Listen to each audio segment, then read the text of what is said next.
Let's go ahead and get started with this melt class. And remember, with melt, slow and steady wins the race, and smaller is always better. Bigger isn't better. We're never rolling all the way up and down the spine, or we're never going all the way up and down the leg, that type of thing. We're concentrating our movements in a certain spot, trying to bring hydration into the fascial tissue in that one area. We're going to start with an assessment. So we're going to start lying on the back with the palms facing up and the eyes closed. So you're lying on your back with your palms facing up and your eyes closed.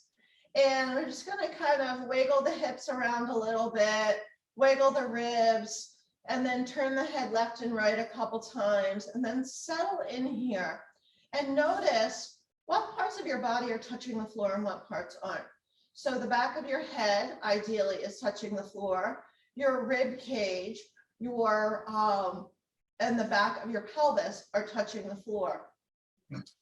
So ideally, when we don't have any of this dehydrated connective tissue living in our shoulder girdle, then we would find our shoulder girdle relaxing to the floor right around the bra line. So take a moment to notice, is the shoulder girdle or the rib wall relaxing on the floor near the bra line, or is it up resting on the floor in between those shoulder blades a little bit higher? If it is, this is an indicator that you have that stuck stress living in your shoulder girdle. That's your shoulders, your rib cage, your kind of your upper torso. Okay, so take a notice to that. And then notice your arms. This is another indicator of your shoulder girdle. Notice your arms. Are they equally turned toward your hips or toward the sky? Or is one arm turned toward the sky more than the other? Then this is an indicator that there might be some of that stuck stress living in your shoulder girdle. So I say stuck stress, I mean that dehydrated connective tissue. Okay, so use those two terms interchangeably. And then notice your low back curve. Ideally, your low back curve starts just above your belly button and travels just below the top of your pelvis. Notice your low back curve. If you're not sure, maybe stick one finger in your belly button and imagine pushing your finger all the way down to the floor, and think about, does your low back curve start a lot higher than that spot? If it does, this is an indicator that you have stuck stress living in your breathing diaphragm.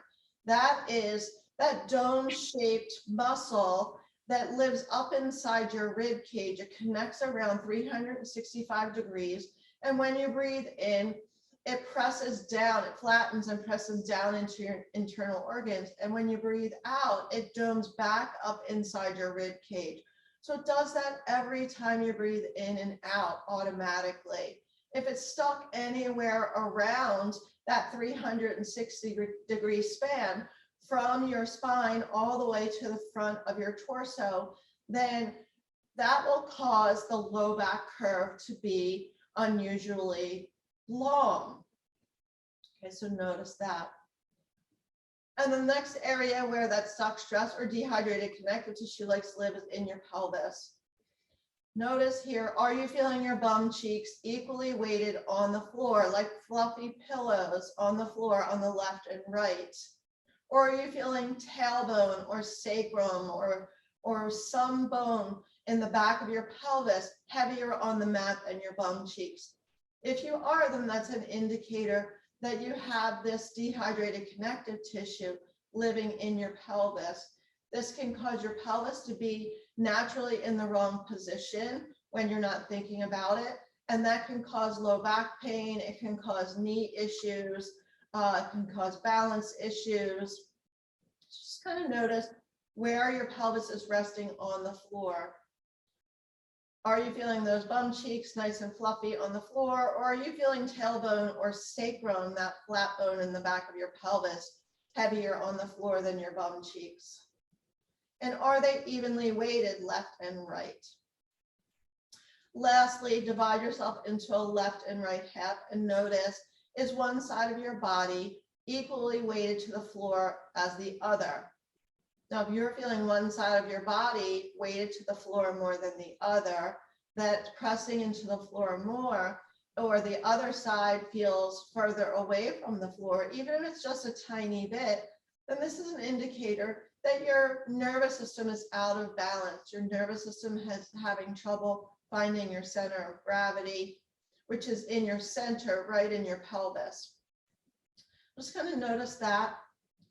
Remember this, put in a little filing cabinet in your brain, bend your knees, roll over onto your side, and then come on up to seated. And then we're going to go ahead and do our 3D breath. And we're going to take that roller long ways on the mat like this. And you're going to sit at one end. And then you're going to lift your bum up onto the roller. With your feet flat on the floor and your hands on the floor, you're going to roll down and you're going to lie on that roller long ways. So your tail and your head are on the roller. That's the first thing you're going to do. Check and make sure your head is fully on the roller and your tail is fully on the roller. So I've had a man on one of these rollers, 6'4", and he fit on. So I know your tail and your head can fit on this roller all at one time. Once you're on there, make sure you're lined up on that roller from your tail to your head. And then we're going to start rocking side to side. In Melt, we call this gentle rocking. Your elbows can be on the floor or off the floor. I like to do just kind of a gentle tented fingers on the floor and then rock side to side. Your nose, your chest, your belly button, your pubic bone are all tipping to the left at the same time, coming back to the middle, and then tipping to the right. Okay, so I just want to remind you that this move is called gentle rocking, okay? So we're not trying to trick ourselves into doing a core exercise here and almost tipping off the roller. It's a little gentle rocking side to side. And when you're doing this at home, I recommend you do it for about 30 seconds, just to get your nervous system used to being on this unstable surface, to get your spine used to being on this surface.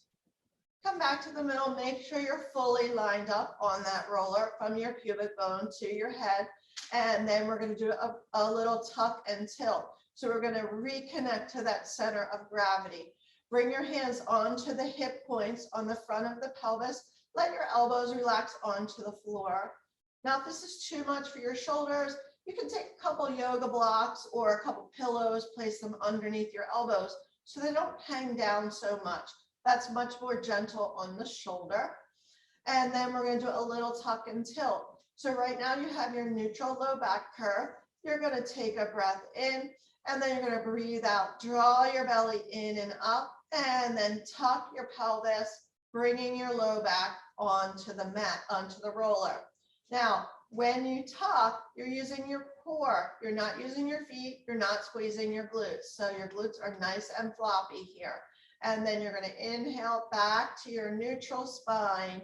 The back of your pelvis is resting right on the top of the roller, okay? So we're not going further away so that the pubic bone is pointing down and the low back curve is bigger than neutral. Take a breath in and then breathe out. Draw your belly in and up. Use that action of drawing your belly in and up to let your tail tuck. And when you do that, then your waistband comes down to the roller, your low back relaxes toward the roller, and your back bottom ribs relax down toward the roller more. Now this time, when you release your pelvis back to neutral, try to keep your ribs down. One more time, breathe in, breathe out.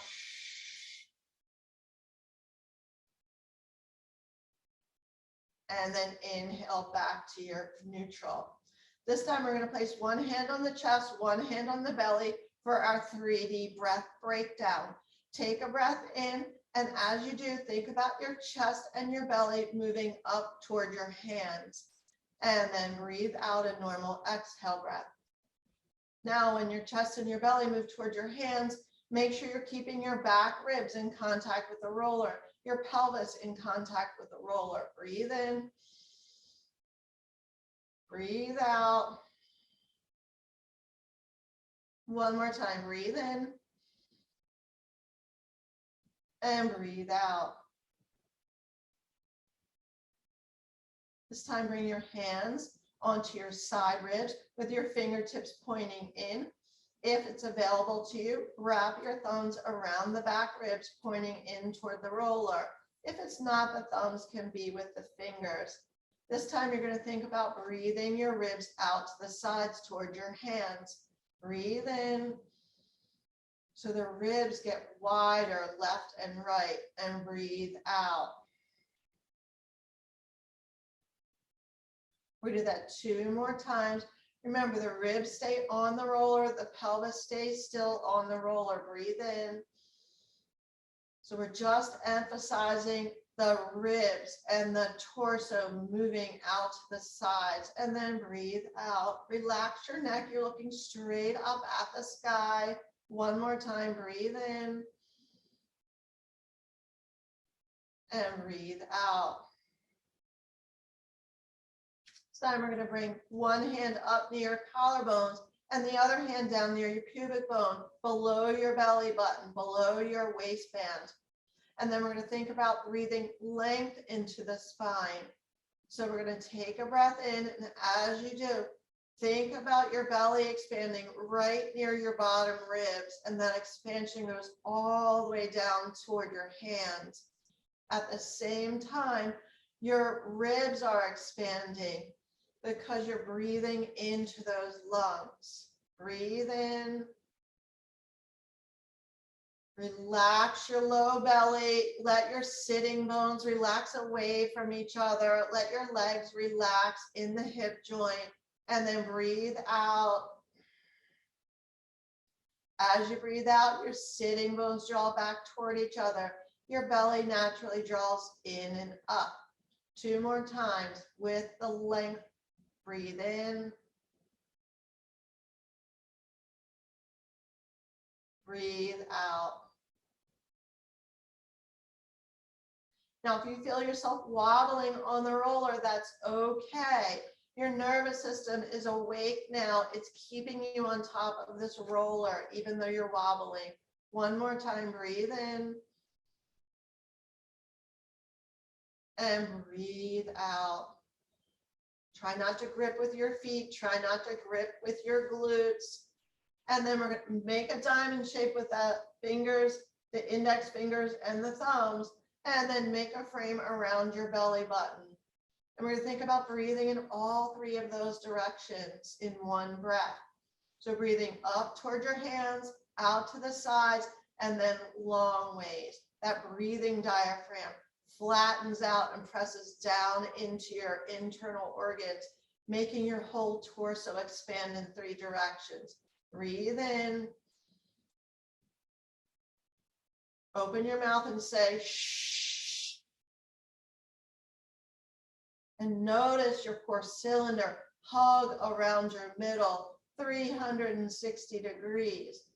Breathe in all 3 directions. Let your whole torso expand. Let your sitting bones relax away from each other. And then breathe out.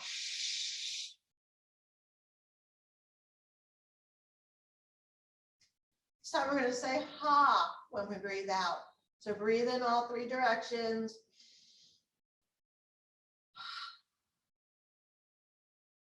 And notice which one of those you feel your core cylinder hugging around your middle more naturally. 1 more time with a ha breath.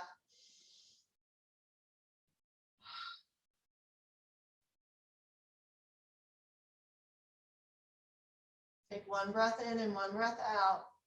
And then pick your sh or your ha again, wrapping that core cylinder around your middle on that exhale breath.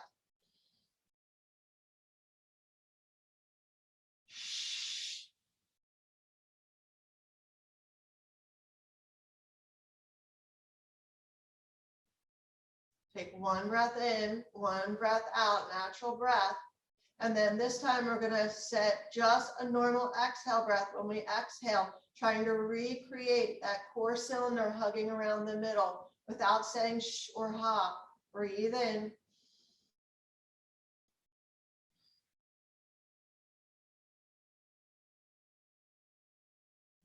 Place your hands on the floor. Rock side to side a couple times. Relaxing your shoulders. Relaxing the front of your hips. Relaxing your glutes. Then place your hands back onto your hip points with your elbows on the floor, on those blocks. And then lift your hands off of your hips and point the ends of your fingers toward the ceiling. Reach your arms up into the air. Your fingertips are above your belly button. So they're in line with your belly button, not your shoulders, okay? So it's a little bit of an angle down toward your knees. Look straight up at the sky, not at your hands. We're gonna move the shoulder blades away from the roller, letting the fingertips get closer to the sky by an inch or two. And then let the shoulder blades drape around the roller. And then we're gonna do that maybe 5 or 6 more times. We're not bending and straightening the elbows. We're moving from the shoulder to move those fingertips toward the sky, and then letting those shoulder blades glide around the rib cage toward the roller. Don't jam them into the roller, because then that's going to make your ribs pop up, okay? You're just letting them glide down toward the roller, gliding down. Check and make sure your fingertips are still in line with your belly button or your bottom ribs, not your shoulder. Do 2 more. It's a nice subtle movement. Shoulder blade movement moves the hands and the arms. 1 more. Then hold it here and we'll do some arm scissors. The right arm comes back in line with the eyebrow and the left arm goes down in line with the hip. Then bring them both back up. Left arm goes back in line with the eyebrow, no further. Shoulder stays down away from the ear. So you're feeling some engagement in your armpit down here to keep the shoulder right where it is the whole time. And then you're gonna switch. Don't let that shoulder come up away from the roller. Don't let the shoulder blade get higher toward your ear or the shoulder get closer to your ear. Ribs stay anchored on the roller as you do this. So if your ribs are popping up, make your movement smaller. Just move the arms. It's called arm scissors, okay? We're just moving the arms in the shoulder joint in this natural range of motion that doesn't require the shoulder to get closer to the ear. Keep that engagement underneath the armpit. 1 more time.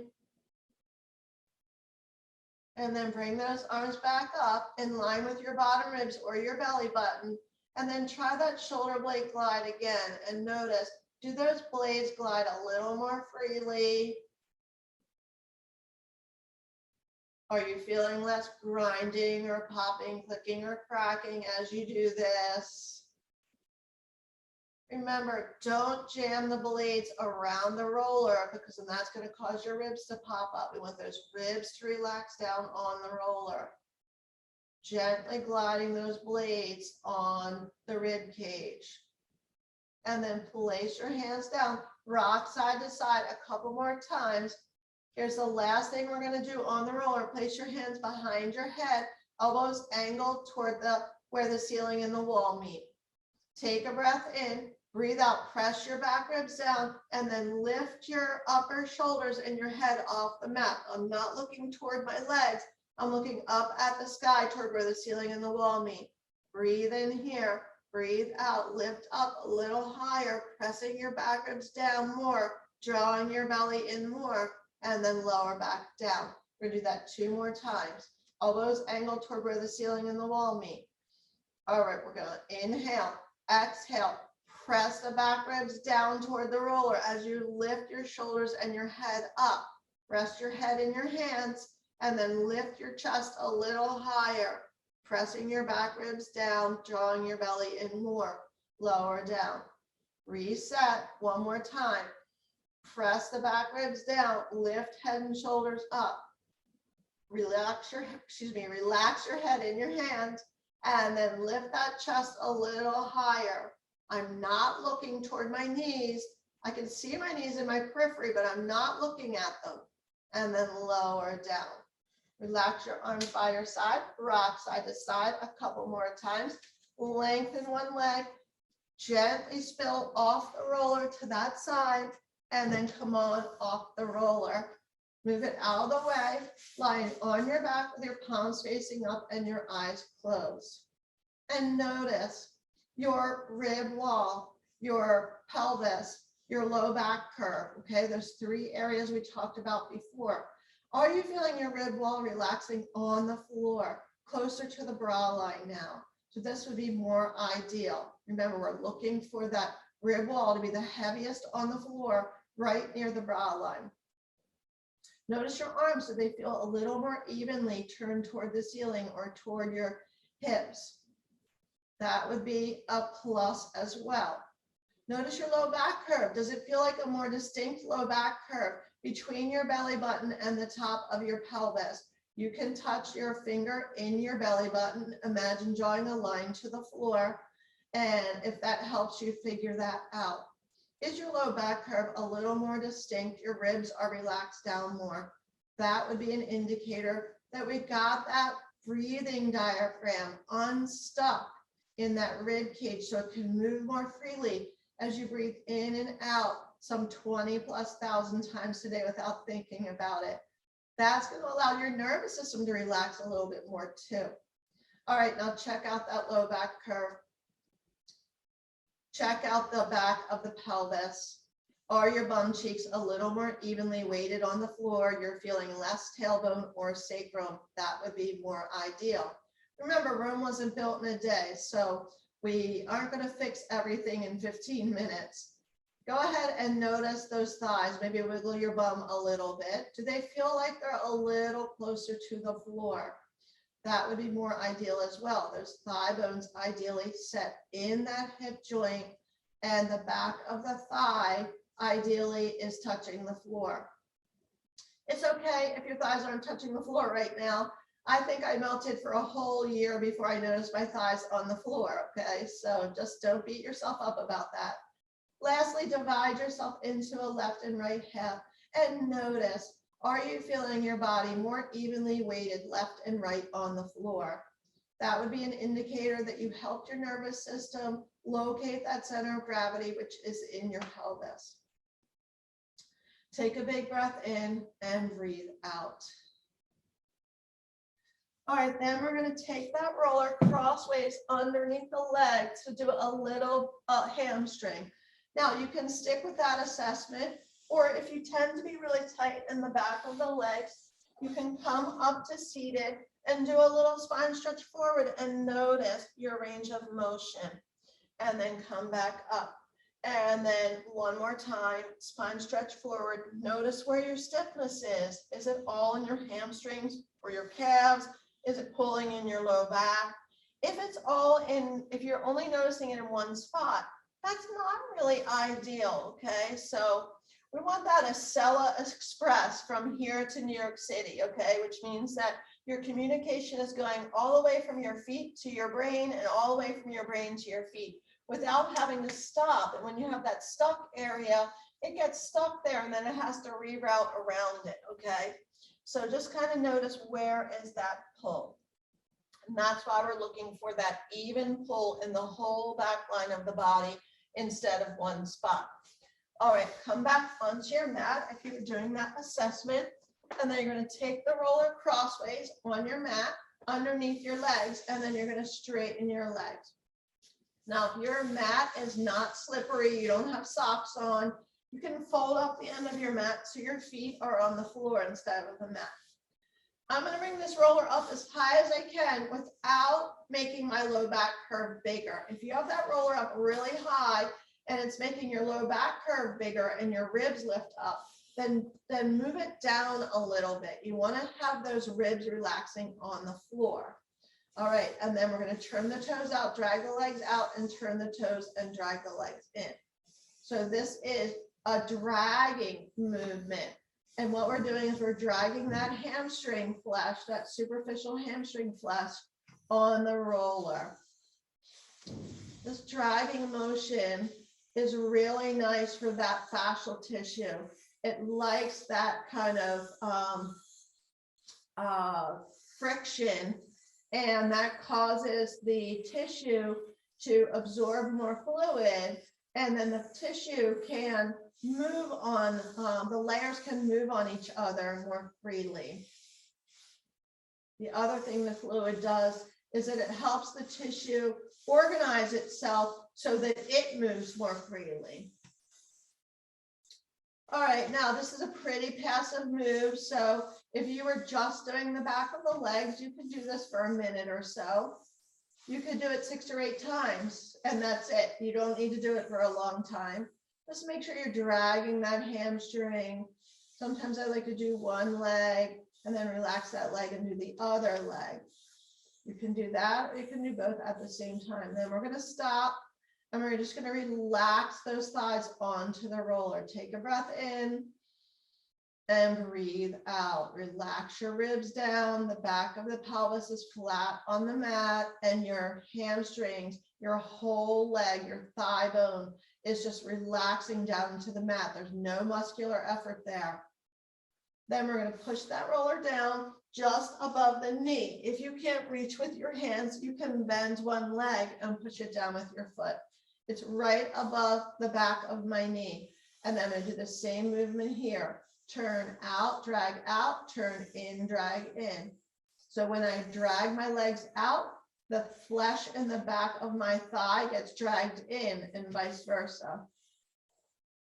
In this spot, I like to do one leg at a time because my one side is a little tighter. Really pay attention to your ribs.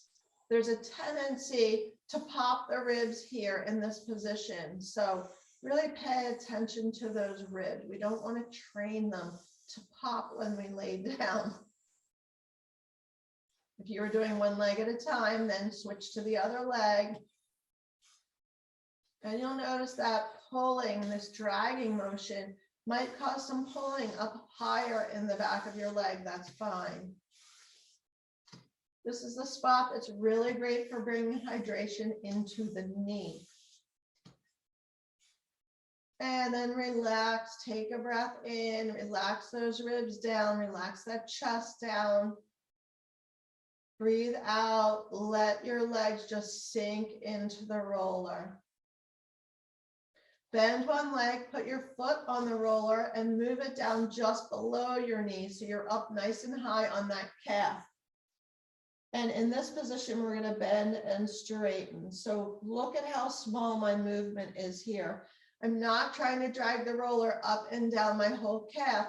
I'm trying to imagine creating a little groove in the back of my calf with the shape of the top of the roller. I'm just going to bend and straighten. Once again, relax your ribs down, relax your chest down. Relax your feet. That's the most important thing here. I'm not flexing and pointing at the ankle. My foot is relaxed. The movement is coming. Imagine the movement coming from your thigh bone. Now we're looking for an area of stuck stress, and that would be the tender area, okay? The area of stuck tissue. So I'm going to turn my feet both to the left, turning both of my legs to the left, and investigate the outside of one calf and the inside of the other.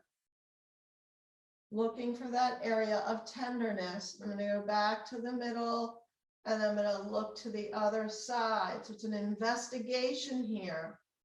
I'm going to keep encouraging my ribs to relax down. Come back to the middle. If you didn't feel an area of stuck stress, just pick one spot and then come there and make your movement a little smaller, a little slower, a little more focused, and then stop. And then we're going to spin the feet around at the ankle. So just the foot and the ankle move. And this tugs on that tissue that you have pinned on the roller. That's one option when you move a body part that's not on the roller. That's called an indirect shear. Now we're going to move the legs in and out like we're scratching a mosquito bite on the back of the calf. And this is a direct shear because I'm actually moving what's on the roller. And then after we do a shear, we move, but the roller doesn't. We always wait for our breath. Breathe in, breathe out, let those ribs sink down, let that chest sink down. And then we're going to bend one knee, move the roller down to the slopey part of the calf. We're going to do the same thing again. Nice, gentle bend and straighten.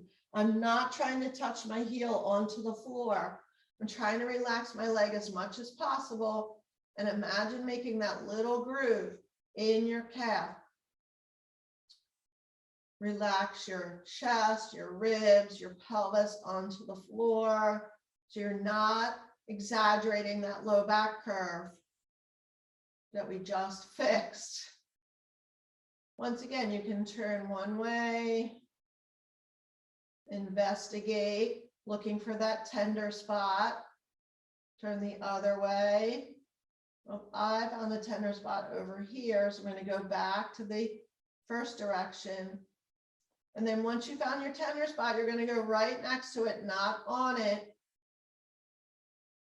It's the victim. We don't want to mash the victim here. We want to go right next to it. Maybe we're kneeling down next to it, just saying, hey, are you okay? We're giving it a little assistance. And then we're going to make the move smaller and smaller and stop. Turning the feet at the ankles once again. Now, if you're feeling more tenderness in this spot on your calf than you did on that higher spot, then that's usually an indicator of hip instability. Okay, maybe you feel it more tender on one side and not the other. So we can turn or we can drag. You can turn in and out, or you can drag. Relax those legs as much as possible. Relax those feet. Pause, breathe in. Breathe out. All right, then we're going to go ahead and kick that roller up to where you can reach it and move it out of the way. You can go back to your assessment, lying down, palms faced up, eyes closed. Notice, do you feel a little more in contact with the floor, with that rib wall, with the bum cheeks, maybe the back of the legs, with the low back curve? Does it feel a little more distinct between the belly button and the top of the pelvis? That would be ideal.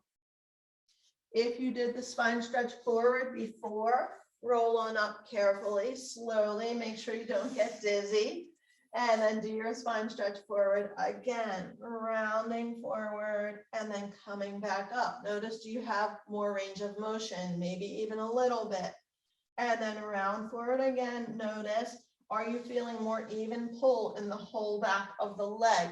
That would be more ideal. All right, we're going to finish up with that upper back. Going to take the roller crossways on the mat again behind you.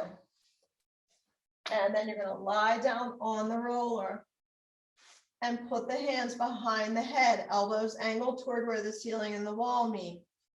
Look side to side, make sure that roller looks like it's coming out of your armpits. If your arms are hiding the roller, it's too high. If the roller looks lower than your armpits, it's too low, okay? That's your guide. All right, now we're going to take a breath in and we're going to breathe out, draw the belly in and up and curl the head and shoulders forward. And that happens because your ribs drop down, not because you're pushing your head forward, okay? All right, now the ribs are dropping down, the belly's drawing in, the tail is tucked. And we're going to lift the hips up just a tiny bit. And then we're going to move that roller up the upper back a little bit. So now it doesn't look, now it's hidden by my arms. All right, now, and we're going to push with the feet and pull with the feet. And we're going to move in a little tiny movement up and down, maybe about 2 vertebrae here in that upper back, not into the neck, just in the upper back. The elbows are angled to where the ceiling and the wall meet, so that the shoulder blades are out of the way and you can get those upper vertebrae onto the roller, giving them a little massage. Relax your head in your hands. Keep your ribs down, keep your belly in, and then you're going to set your hips down, curl your head and shoulders up again a little bit, and then we're going to tip to the right. So we're going to side bend to the right a little bit, come back to the middle, side bend to the left a little bit, come back to the middle. And we're going to do that a couple more times. You can make it a little more fluid, side bend left and right. Rest your head in your hands. This is a little side bend. We're not going as far as we can. We're just, imagine that vertebrae on the roller is just getting twisted. That tissue is getting twisted.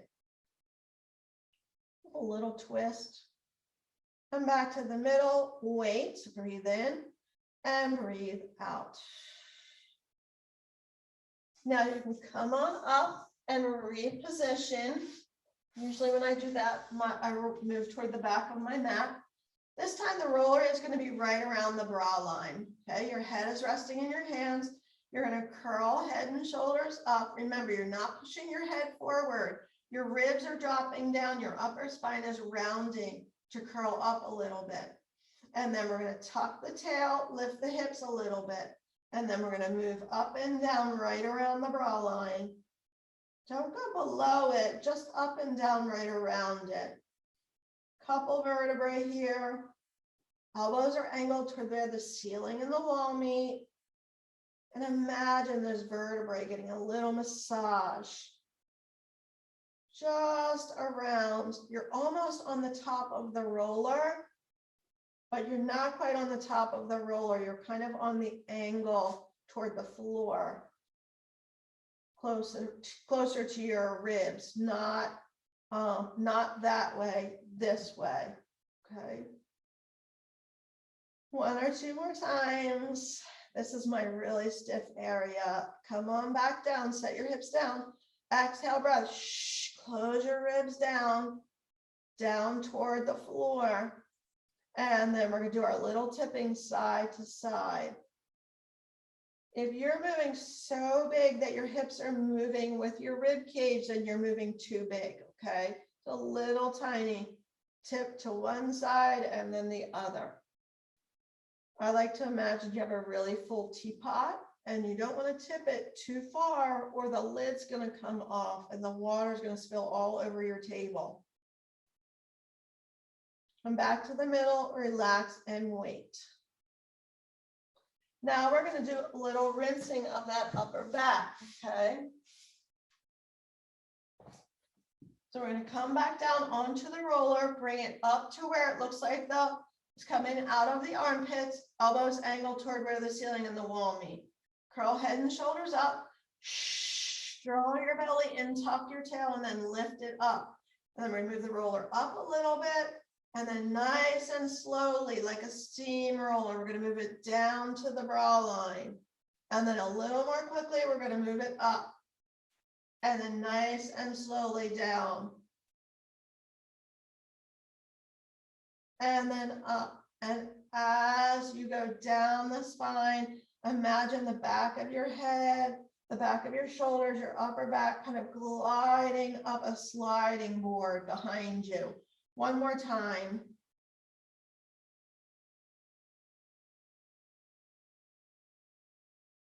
And then set your hips down and come on off that roller. I'm going to try the spine stretch forward again and see if the stiffness in my mid back is what's preventing me from coming forward more. Come on back up, breathe in, breathe out. And come on back up. I definitely got a little more range. Breathe in, breathe out. Does the pull feel a little more even? If it was just mostly in your calves, your hamstrings before, is a little more even through that back body. Come on back up. Lie down, and we'll do that rest assess again quickly. Palms facing up, eyes closed. Imagine you're looking straight at the ceiling.